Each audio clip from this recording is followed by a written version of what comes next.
Hello दोस्तों, पिछले महीने यूनाइटेड नेशन में करीब 130 देशों के डिप्लोमेट मिले और एक नई इंटरनेशनल ट्रीटी पे नेगोशिएशंस चालू करी। इस ट्रीटी के जरिए जो न्यूक्लियर वेपन होंगे उनको बैन किया जाएगा।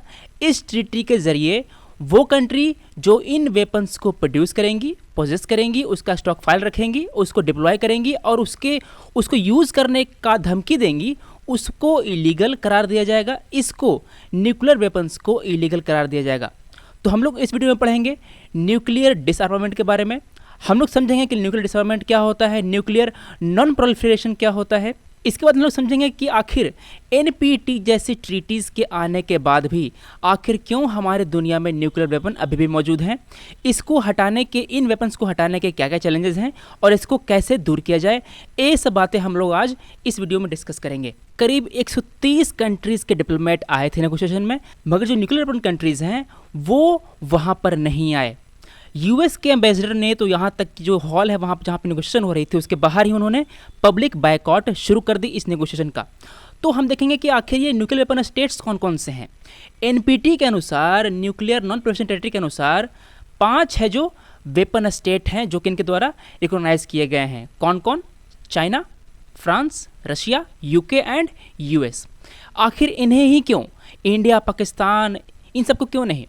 एनपीटी में यह कहा गया है कि जो वो स्टेट जो 1 जनवरी 1967 के पहले इन न्यूक्लियर वेपन्स को बिल्ड कर चुके थे, उनको टेस्ट कर चुके थे, केवल उन्हें ही न्यूक्लियर वेपन स्टेट माना जाएगा।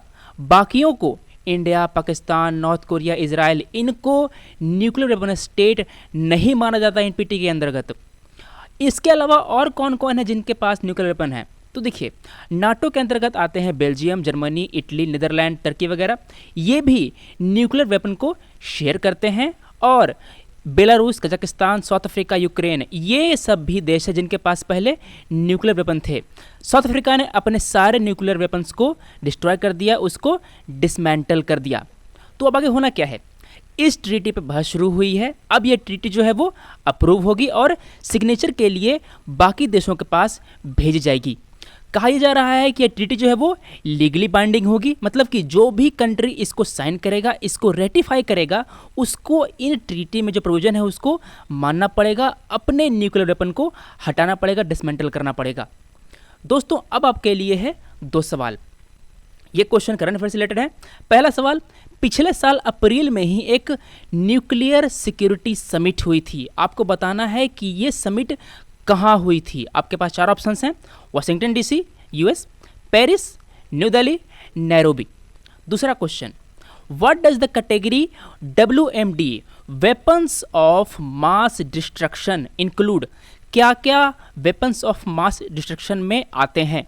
Atomic explosive weapons, machine guns, lethal chemical and biological weapons, ground to air missile. इनमें से एक से अधिक ऑप्शन सही हो सकते हैं। दोस्तों, आप ध्यान से इसका आंसर दीजिएगा। कई लोगों को nuclear proliferation and nuclear डिसआर्मामेंट, proliferation and डिसआर्मामेंट दोनों में कन्फ्यूजन होता है, इसलिए हम लोग आज इन दोनों टर्म को क्लियरिफाई करेंगे। क्या होता है वो देखेंगे। तो पहले देखते हैं न्यूक्लियर प्रोलिफरेशन।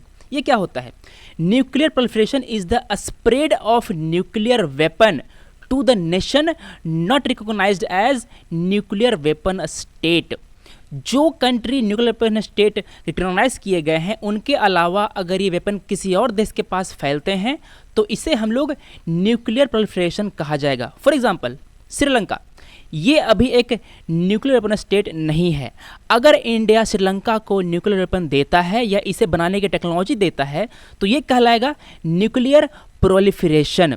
जिस कंट्री के पास नहीं थी उस कंट्री के पास भी ये टेक्नोलॉजी आ गई। अब अगर इन कंट्री की संख्या बढ़ेगी तो क्या होगा?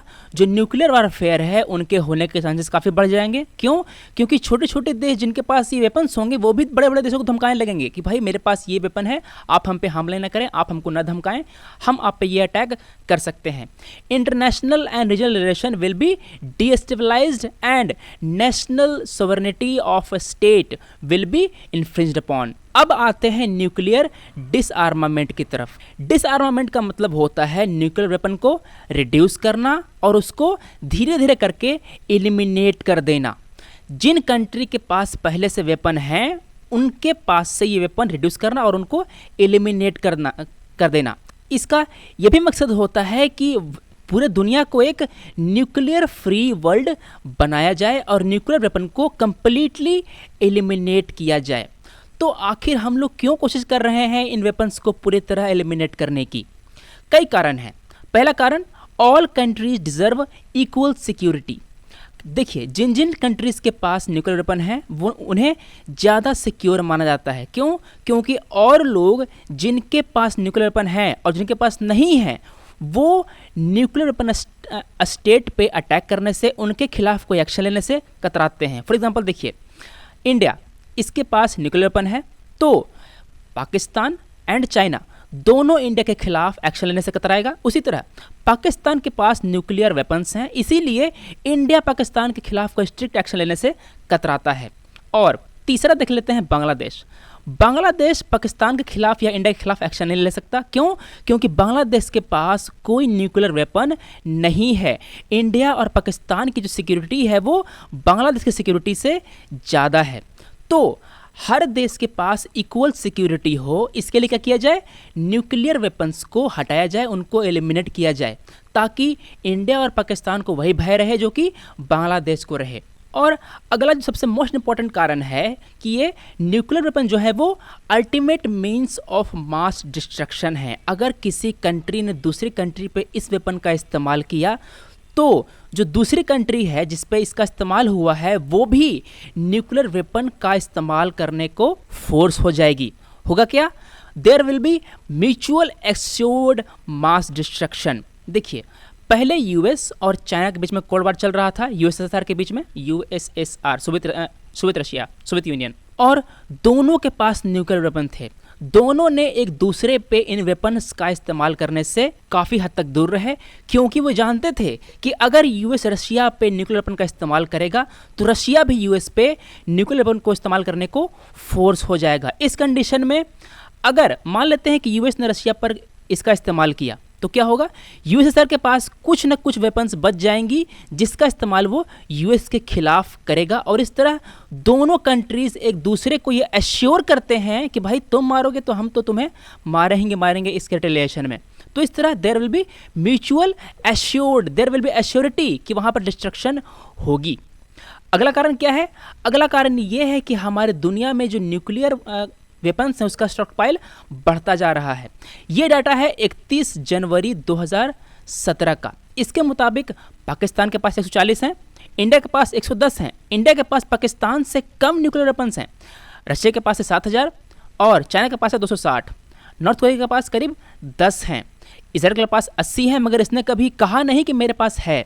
फ्रांस के पास 300 हैं, यूके के पास 215 हैं और यूएस के पास 6800 हैं। तो सबसे ज़्यादा किसके पास है? सबसे ज़्यादा है रशिया के पास, उसके बाद है यूएस के पास। इसीलिए जब भी कभी बात होती है न्यूक्लियर डिसआर्ममेंट की तो सबसे पहले बात आती है यूएस की और रशिया की। क्यों? क्योंकि सबसे ज़्यादा इन्हीं के पास है। चाइना एक बड़ा पावर होने के बाद भी इस मसले में बीच में नहीं आता, क्योंकि इसके पास काफ़ी कम है, 260 ही है। दोस्तों, जहाँ पर भी न्यूक्लियर डिसआर्ममेंट और न्यूक्लियर नॉन प्रोलिफरेशन की बात आएगी वहाँ पर एनपीटी का जिक्र ज़रूर आएगा। ये एक इंटरनेशनल ट्रीटी है जो कि 1970 में फोर्स में आया। इसका 3 ऑब्जेक्टिव है, ये 3 पिलर पे काम करता है। सबसे पहला नॉन प्रोलिफरेशन, दूसरा डिसआर्मामेंट और तीसरा right to peacefully use nuclear technology. इसके अंदर यह कहा गया कि nuclear weapons and weapon technology का स्प्रेड रोका जाएगा और न्यूक्लियर डिसआर्मामेंट को प्रोत्साहित किया जाएगा, और जो जनरल डिसआर्मामेंट है मतलब कि और जो वेपन्स हैं उसको भी एलिमिनेट किया जाएगा। जो वेपन स्टेट्स होंगे वो न्यूक्लियर एनर्जी को प्रोत्साहित करने के लिए अपनी जो न्यूक्लियर टेक्नोलॉजी है उसको आपस में शेयर करेंगे। इस ट्रीटी को करीब 190 कंट्रीज ने साइन किया, मगर 4 कंट्रीज इसको कभी ज्वाइन नहीं किए। कौन कौन से? India, Israel, Pakistan and south Sudan. North Korea ने इसको साइन किया था 1985 में, मगर कभी इसको कंप्लाई नहीं किया और आखिर में 2003 में इससे विथड्रॉ कर लिया। एनपीटी के अंतर्गत 5 देशों को न्यूक्लियर वेपन स्टेट के रूप में रिकॉग्नाइज किया गया, जिसका मैंने पहले बताया था। कौन कौन से? US, UK, Russia, France, China. इस ट्रीटी के अंतर्गत जो वेपन स्टेट्स हैं और नॉन वेपन स्टेट हैं, दोनों एक एग्रीमेंट में आए। उन्होंने क्या एग्रीमेंट किया? उन्होंने ये एग्रीमेंट किया कि जो न्यूक्लियर वेपन स्टेट होंगे वो न्यूक्लियर टेक्नोलॉजी को शेयर करेंगे, इसके बेनिफिट्स को शेयर करेंगे और न्यूक्लियर डिसआर्मामेंट की तरफ बढ़ेंगे। और जो न्यूक्लियर वेपन स्टेट नहीं थे, वो कंट्री ने ये कहा कि हम कभी भी न्यूक्लियर वेपन को एक्वायर नहीं करेंगे। तो दोस्तों, ये था हमारा एनपीटी। अब हम देखते हैं कि आखिर इस डिसआर्मामेंट के चैलेंजेस क्या हैं। आखिर एनपीटी के होते हुए भी उसमें तो ये कहा गया था कि सारे कंट्री इसको ख़त्म करेंगे वेपन्स को, तो आखिर ये वेपन्स अभी तक क्यों हैं? आखिर क्यों जो देश हैं वो इसको हासिल करना चाहते हैं? सबसे पहली बात है पावर। जिस कंट्री के पास पावर है वो उसको किसी के साथ शेयर नहीं करना चाहता।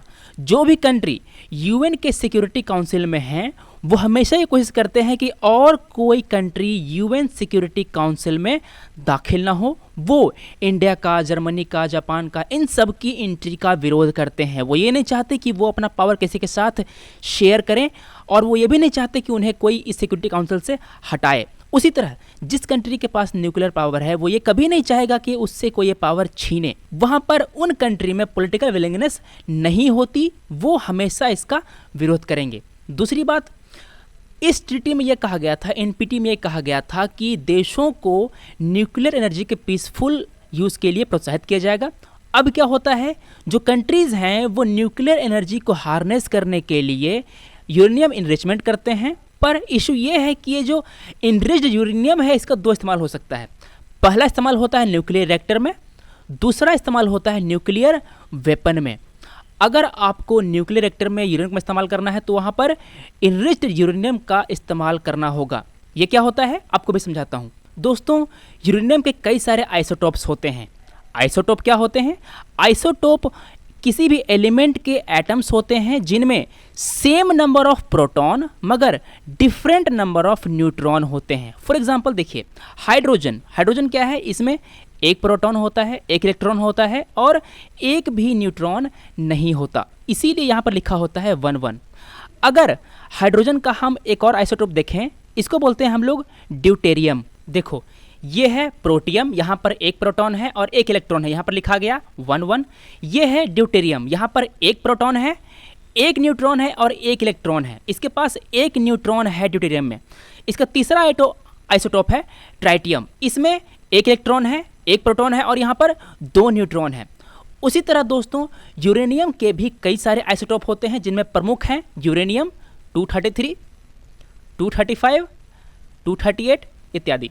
तो देखिए, जितना भी यूरेनियम होता है नेचर में उसका 99% जो है वो यूरेनियम 238 होता है और करीब 1% जो है वो 235 होता है आइसोटोप। ये जो यूरेनियम 235 है, यही आपको न्यूक्लियर रिएक्टर के लिए और न्यूक्लियर बॉम्ब के लिए आपको फ्यूल प्रोवाइड करता है। तो अगर आपके पास यूरेनियम और है तो उसको आप इनरिच करते हैं, मतलब कि उस फ्यूल में, उस यूरेनियम में आप यूरेनियम 235 की संख्या, इस एटम की संख्या बढ़ाते हैं। इस प्रोसेस को, यूरेनियम में 235 की संख्या बढ़ाने की प्रक्रिया को हम लोग कहते हैं यूरेनियम इनरिचमेंट। इसकी मेनली 2 टेक्नोलॉजी होती है जिसको मैं आपको फिर कहीं बताऊंगा, क्योंकि इस वीडियो को काफ़ी सारे जो नॉन साइंस बैकग्राउंड के लोग होते हैं वो भी देखते हैं। यहाँ पर मैंने 2 मेथड जो है डिस्कस कर दिए यहाँ पर, diffusion method and centrifuge method.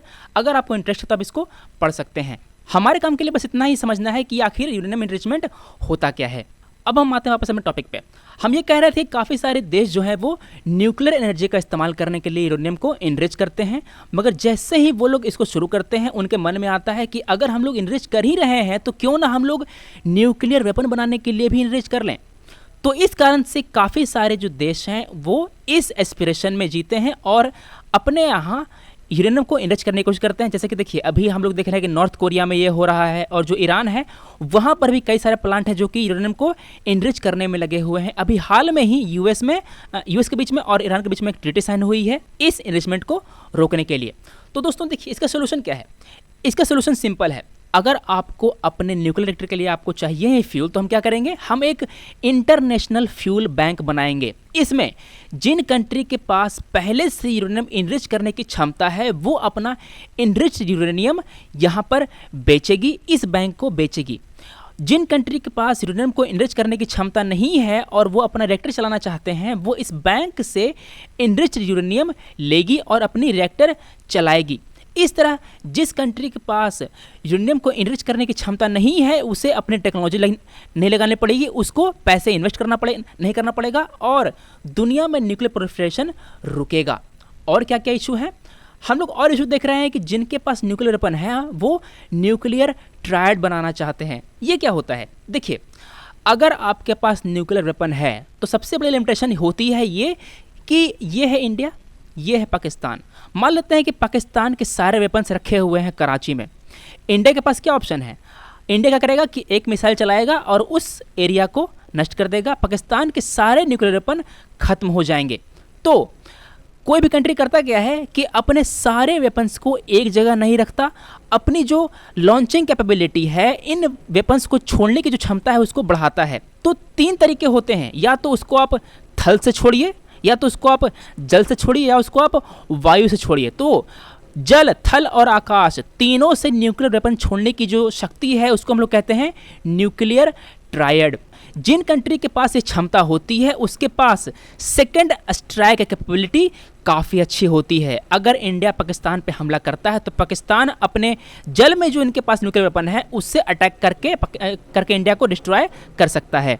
दोस्तों, अब कंट्रीज बड़े बड़े न्यूक्लियर वेपन बनाने के बजाय वो छोटे छोटे टेक्निकल न्यूक्लियर वेपन बनाते हैं। जैसे कि देखिए, इंडिया ने जैसा कि पाकिस्तान द्वारा हमेशा कहा जाता है कि इंडिया ने एक कोल्ड स्टार्ट मिलिट्री डॉक्ट्राइन अपना रखी है और वो इस डॉक्ट्राइन के विरोध में वो टैक्टिकल न्यूक्लियर वेपन का डेवलपमेंट कर रहा है, ताकि इन छोटे छोटे वेपन को वो हमारी मिलिट्री पे इस्तेमाल कर सके अगर हमारे मिलिट्री इस डॉक्ट्राइन का इस्तेमाल करते हुए पाकिस्तान में दाखिल हो। मगर ये जो छोटे छोटे वेपन है वो ससेप्टेबल टू थेफ्ट है, मतलब कि उनको चोरी करना आसान होता है अगर उनकी सिक्योरिटी अच्छी ना हो तो, और उनको डिप्लॉय करना भी आसान है। तो इस कारण से कंट्रीज के पास न्यूक्लियर वेपन की जो स्टॉक पाइल है वो बढ़ती जा रही है। सबसे मेन इंपॉर्टेंट कारण है म्यूचुअल डिस्ट्रस्ट।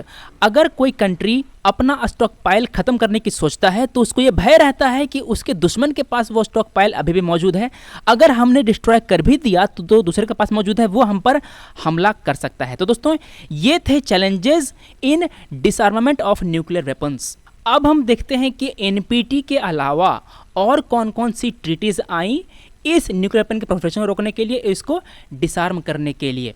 तो सबसे पहले आई 1963 में पार्शियल टेस्ट बैन ट्रीटी। इस ट्रीटी ने न्यूक्लियर वेपन की टेस्टिंग को रोका एक्सेप्ट अंडरग्राउंड टेस्टिंग। आप कहीं भी टेस्ट कर सकते हैं, ये नहीं हो सकता, आप केवल अंडरग्राउंड टेस्टिंग के लिए ही अलाउड हैं। फिर एनपीटी आई 1970 में, इसके बारे में हमने देख ही लिया है। फिर उसके बाद आया सॉल्ट 1, एबीएम 1972 में आया। इसके बाद आया सॉल्ट 2। ये जो ट्रीटी थी वो यूएस और सोवियत यूनियन के बीच में थी। इसके अलावा आया INF 1987, स्टार्ट 1, स्टार्ट 2, ये सारे जो थे वो मेनली यूएस और रशिया के बीच ही थे। फिर आई सॉल्ट ट्रीटी, इसको हम लोग मॉस्को ट्रीटी भी कहते हैं। आखिर में आई CTBT, comprehensive test ban treaty, जो कि 1996 में साइन हुई थी, मगर अभी तक ये फोर्स में नहीं आई है। This treaty bans all nuclear explosions in all environment. जो पार्शियल बैन ट्रीटी था उसने सब में बैन किया था, मगर उसने अंडरग्राउंड वाले टेस्ट पर बैन नहीं लगाया था। CTBT ने सभी टेस्ट पर बैन लगा दिया गया है इस पर, मगर चूंकि ये अभी फोर्स में नहीं आया है इसलिए अभी ये लागू नहीं हुआ है।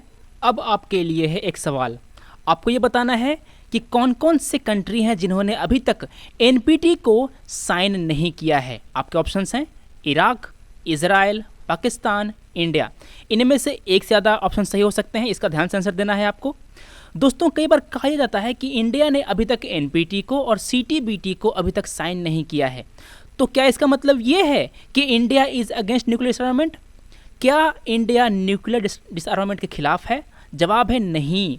हम लोगों ने शुरू में काफ़ी कोशिश करी इस टेस्ट बैन ट्रीटी को लागू करने की।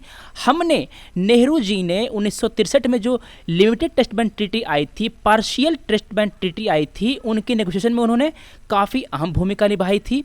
उन्होंने न्यूक्लियर एक्सप्लोजन को बैन करने पे काफ़ी जोर दिया था।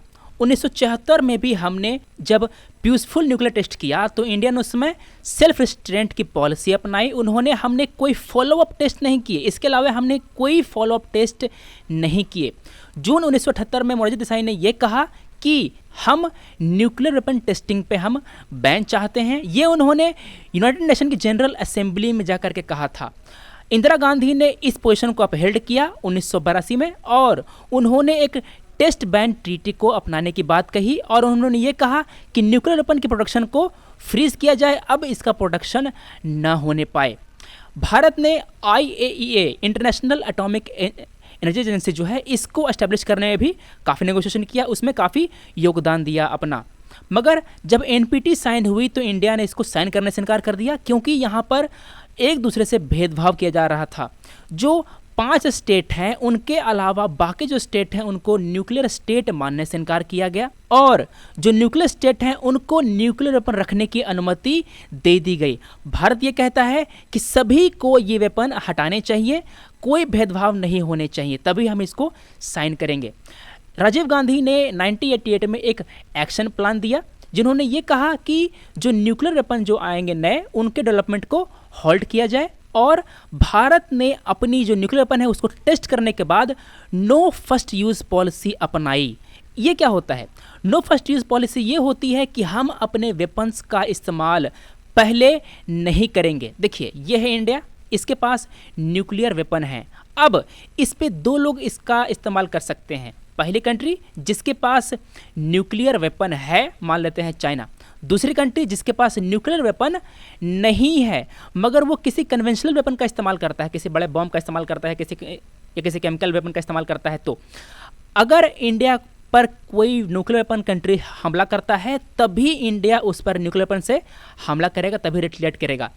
अगर इंडिया पर कोई केमिकल वेपन से इस्तेमाल करता है तब जाकर के इंडिया उस पर न्यूक्लियर वेपन इस्तेमाल करेगा, मगर किसी भी केस में वो पहले अपने वेपन का इस्तेमाल नहीं करेगा। इस बात की, इस पॉलिसी के इंपॉर्टेंस अब समझ सकते हैं कि इंडिया ने नो फर्स्ट यूज़ की पॉलिसी अपनाई है मगर US ने नो फर्स्ट यूज़ की पॉलिसी अपनाने से इनकार कर दिया है। वो ये कहता है कि हमें इसका इस्तेमाल करने का राइट है, we have reserve the right to use our nuclear weapon first. मतलब कि US इसको एक वेपन के रूप में देखता है और इंडिया इसको एक डेटरेंट के रूप में देखता है। मतलब कि जो अटैकिंग कंट्री है, जो अग्रेसिव कंट्री है, उसके पास एक हमारे जो वेपन है वो एक डेटरेंट का काम करेंगे, दूसरे देशों को हम पे अटैक करने से उन्हें रोकेंगे। दोस्तों हमने CTBT तो साइन नहीं किया, NPT तो साइन नहीं किया, मगर हमने उसके जो शर्तें होती हैं उसका हमेशा पालन किया है। हम लोग साइन नहीं कर रहे हैं, क्यों? क्योंकि वो शर्तें जो है हमारी सोनिटी को रिस्ट्रिक्ट करेंगी, वो हम पे भेदभाव लगाएंगी। तो दोस्तों अब रास्ता क्या है? दुनिया में से न्यूक्लियर वेपन को एलिमिनेट करने का इलाज क्या है? क्या कर सकते हैं हम लोग? सबसे पहले हम लोग ये कर सकते हैं कि हमारे जो IAEA है इसको हम लोग पावर देंगे किसी भी कंट्री के न्यूक्लियर फैसिलिटी को इंस्पेक्ट करने की, ताकि वो ये पता लगा सके कि जो न्यूक्लियर फ्यूल है वो न्यूक्लियर रिएक्टर के लिए इनरिच किया जा रहा है या न्यूक्लियर वेपन के लिए इनरिच किया जा रहा है। जिस कंट्री के पास न्यूक्लियर इनरिच करने की क्षमता नहीं है उस कंट्री को ऐसे फ्यूल देने के लिए कजाकिस्तान में एक न्यूक्लियर फ्यूल बैंक की स्थापना करी जा रही है। इससे होगा क्या? नॉन न्यूक्लियर वेपन स्टेट को न्यूक्लियर इनरिच करने की ज़रूरत नहीं पड़ेगी। उन्हें फ्यूल चाहिए तो इस बैंक से आप जाकर के फ्यूल ले सकते हैं। मगर इशू ये है कि अगर कभी पॉलिटिकल अनस्टेबिलिटी आई, मान लेते हैं कि यहाँ पर US फ्यूल डोनेट करता है, फ्यूल अपना बेचता है, यहाँ पर ईरान यहाँ से फ्यूल खरीदना चाहता है। अब US और ईरान में ज़्यादा बनती नहीं है, तो अगर यहाँ पर फ्यूल लेने जाएगा तो हो सकता है कि ये बैंक उसको, ईरान को ये फ्यूल देने से इनकार कर दे। तो आखिर में ईरान को अपना फ्यूल इनरिचमेंट प्रोग्राम जारी करना पड़ेगा, इसको फिर से शुरू करना पड़ेगा। अगला सोल्यूशन क्या है? अगला सोल्यूशन ये है कि हम लोग नेचुरल यूरेनियम के बजाय हम लोग थोरियम का इस्तेमाल करना शुरू करें। हमारे पास थोरियम के काफ़ी ज़्यादा स्टॉक्स हैं, हमारे पास इंडिया में थोरियम के काफ़ी ज़्यादा स्टॉक हैं, हमें इसको इस्तेमाल करने पे जोर देना चाहिए। तो दोस्तों आज हमने समझा कि न्यूक्लियर डिसआर्मामेंट क्या होता है, न्यूक्लियर प्रोलिफरेशन क्या होता है, दोनों में अंतर क्या होता है, हमें न्यूक्लियर वेपन को क्यों एलिमिनेट करना चाहिए, इसमें चैलेंजेस क्या क्या आ रहे हैं, एनपीटी क्या होती है, हम लोगों ने एनपीटी क्यों नहीं साइन किया, हमने ये सब चीज़ें समझी। हमने आपको कुछ क्वेश्चन भी दिए थे, 2 क्वेश्चन मैंने यहाँ पे मेंशन कर दिए हैं जो मैंने पहले दिए थे। अगला क्वेश्चन मैं आपसे ये करता हूँ कि हमने आपको बताया कि प्रोलिफरेशन क्या होता है। अब आप ये बताइए कि व्हाट इज काउंटर प्रोलिफरेशन। यहाँ पर आपको 4 ऑप्शन दिए गए हैं। A strategy against nuclear proliferation which is focused on attacking the public image of states that develop nuclear weapon. A strategy which emphasizes the use of measures such as ballistic missile defenses and a more proactive stance in the prevention of nuclear proliferation. तीसरा option, there is no such thing. चौथा, none of the options are correct. इनमें से कौन सा option सही है आप बताइए हमें। और ये 4 सवाल हैं, इनका जवाब आप हमारे कमेंट सेक्शन में दीजिए। अब हम मिलते हैं अगले वीडियो में। Thanks for watching, take care.